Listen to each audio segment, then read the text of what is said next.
Hello everyone, welcome to my shorthand dictation class. Get ready for the dictation. 3, 2, 1, go. Another counter affidavit was filed on behalf of respondent numbers 1, 3 and 8, stating that the muster rolls of the cooperative societies have no sanctity and cannot be taken to show the names of the laborer who have been genuinely working and the length of time for which they have been continuously working. Para.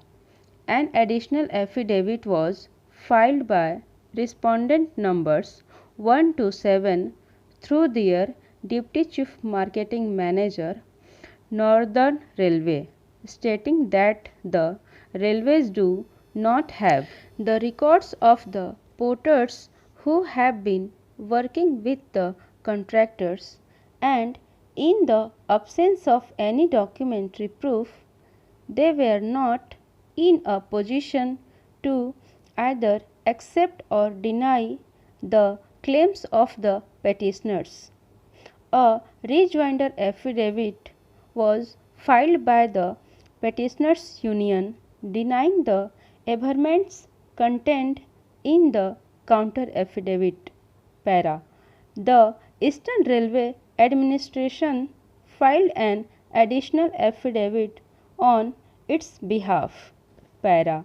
Mr. Raju Ramachandran, learned additional Solicitor General, took us through the statements and averments contained in various affidavits filed by the railways and submitted that the railways is not just a commercial concern but also a public utility concern which carries several essential commodities at a very concessional freights.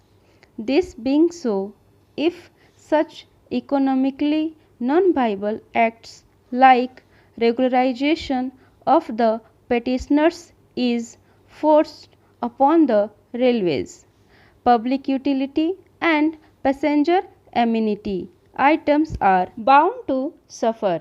He would further submit that the work performed by the contract labor is of fluctuating nature and the amount of work depends upon the parcels received in a particular day, and that no labor is required as the loading and unloading is done by the party itself, and in view of the fluctuations and irregular and seasonal type of work, keeping permanent cadre for doing this parcel handling work is not possible. He would further urge that the railways are facing a financial crisis due to decreasing budgetary support and increasing cost of production and purchase of various items, and the railway administration is itself contemplating measures for downsizing its present cadre, minimizing the staff cost and operating ratio. This being the case, it will not be feasible for the railway administration to absorb the petitioners in regular service.